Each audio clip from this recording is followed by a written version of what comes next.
If you're one of those Wattpadders who feel stuck in their writing journey, then this video is for you.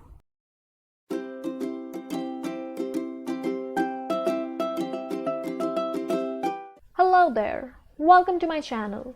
In this video today, I want to tell you guys about how Wattpad ruined me as a writer and the basic mistakes most Wattpadders make that might cost them heavily if they are writing to make this hobby a career someday.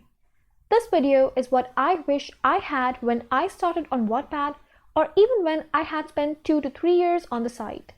So whether you're a beginner or a veteran, I implore you to watch this video till the very end so that you see an upward growth.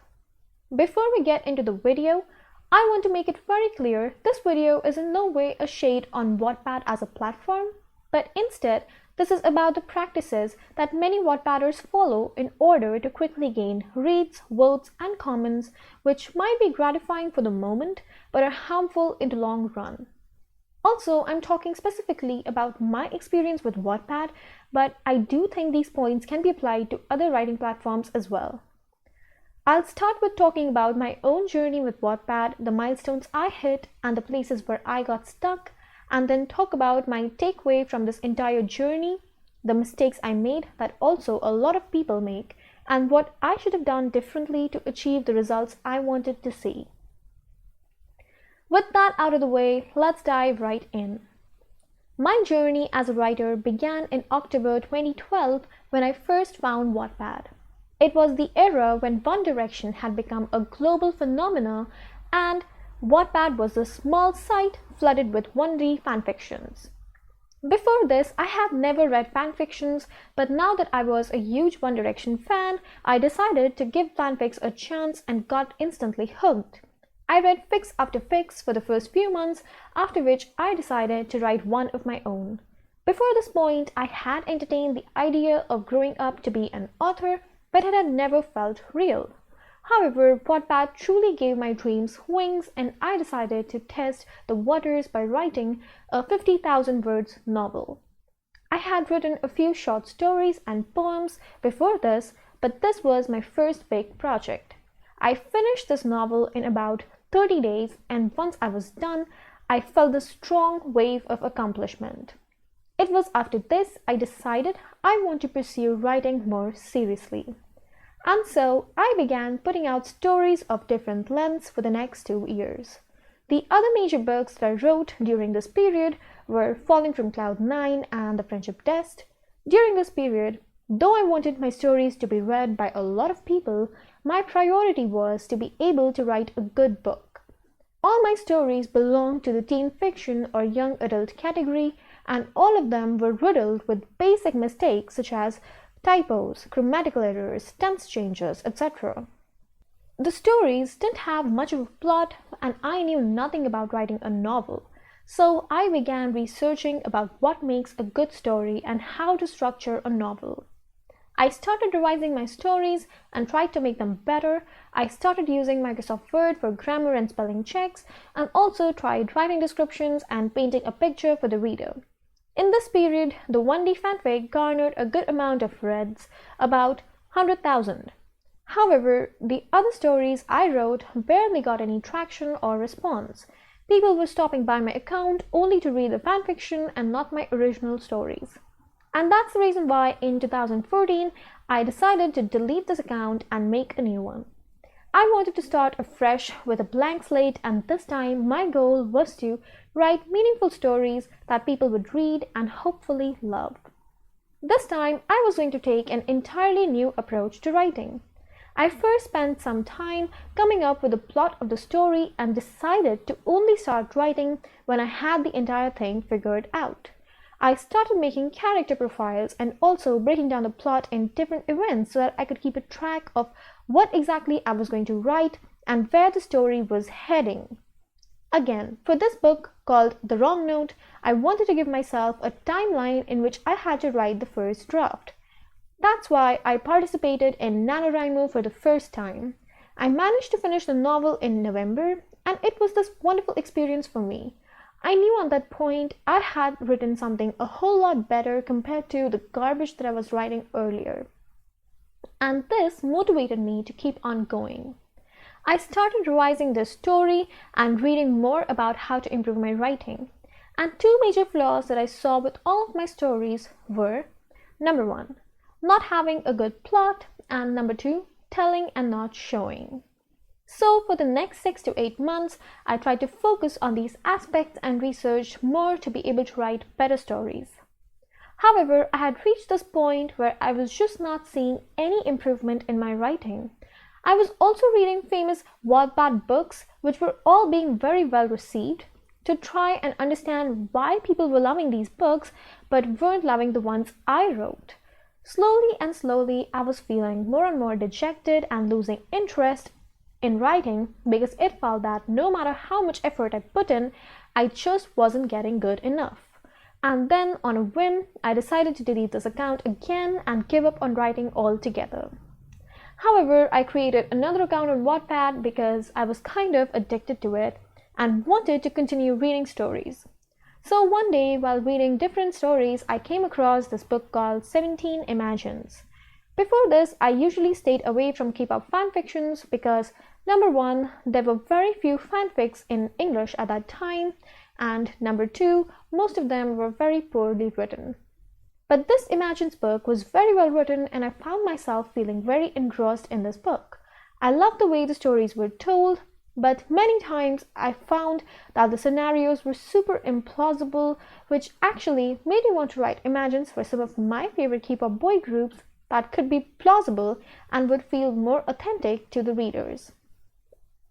So I started writing again, but this time I was not doing it for the numbers or to someday become a published writer.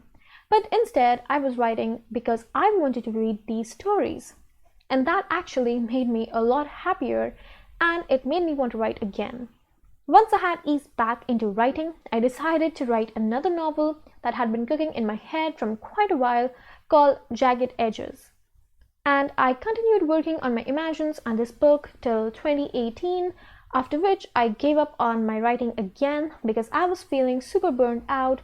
I had no inspiration to keep on going, and I was just frustrated about not seeing any substantial improvement. And that's where my writing journey kind of ended, at least with Wattpad. So despite being consistent with my writing for a period of at least 5 years, I ended up in this place where I'm still feeling somewhat burned out and don't have it in me to go back to writing just yet. However, 2 years of distancing myself from writing, I can see where I went wrong and what I could have done differently. Number one, for some inexplicable reasons, I harbored this myth for a long time that if you don't do well on Wattpad, you can't make it as an author. And I used to feel that way all the time. Even back in 2013 and 2014, when being famous on Wattpad didn't really get you a publication deal. But honestly, I cannot stress enough about just how much detrimental this thought is to writers. If you're one of those people who believe Wattpad is the only way for you to become an author, keep in mind that ultimately Wattpad is a social media platform. And just like all other social media platforms, Wattpad has its own trends, and so you have to tailor your content accordingly to get the attention of the readers. But if your end goal is to be an author, then remember, there are all kinds of books out there and you can write any story you want to tell. Perhaps your story isn't doing good on Wattpad, but it can do well outside of it. You just need to find the right audience for it.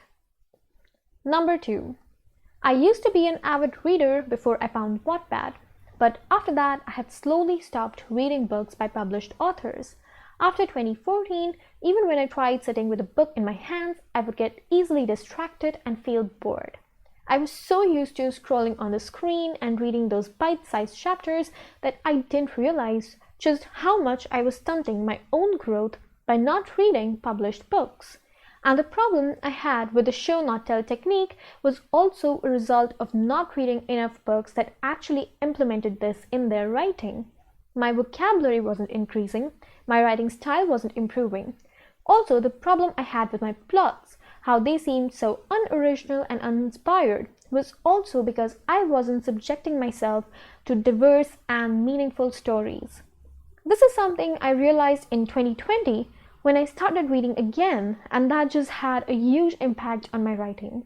I wrote a small story of about 10,000 words recently, and it turned out a whole lot better than what I was writing earlier. And that's why, if you're not seeing any improvement in your writing, I implore you to read more about how to write effective stories, listen to published authors, and most importantly, read more books. Number 3. Be aware of poaching on Wattpad. As Wattpad has gained more and more users, other small companies are using Wattpad to approach small authors and asking them to sign shady contracts with these companies. I know most people say that if something is too good to be true, it probably is. But I actually think the reason why we fall for shady contracts or scams is not because we think it is too good to be true, but because we personally think after all the effort we have put in, we deserve these good things. And I want to warn you that please, in matters like these, it is super important to do your research before you sign any contract. If possible, I would suggest you to get a lawyer who can go through the contract and make you aware of the hidden implications. Because if you sign the wrong contract, it can hold you back for years. That's why a slow but organic growth is always better than falling for such shams. Number 4. As I mentioned before, Wattpad is a social media platform, and if you want to be famous on any social media platform, consistency is the key. If you're consistent with your uploads and if you're interacting with different people, you'll definitely gain the traction and response you're looking for. It doesn't happen overnight for most people, so just take part in different contests, interact with the community, and keep on writing. Number 5. If your end goal is to be an author, don't limit yourself to Wattpad. You can definitely use it to cultivate your fan base, but do keep your options open. Find out what other authors are doing. Learn more about traditional publishing and about self-publishing. You can reach out to these authors through YouTube, Instagram, Goodreads, Twitter, Facebook, etc. Research the market, see what stories are currently trending. Don't just focus on what works on Wattpad, because there is more than one way of realizing your goal of being an author, and you need to give them a chance and see what works for you. That's it for this video. I hope you found it helpful. Don't forget to give it a big thumbs up if you did. For more similar content, please subscribe to my channel. Do let me know your thoughts in the comments below. I'd love to hear from you guys how your writing journey has been so far. I'll see you soon in a new video. Until then, bye!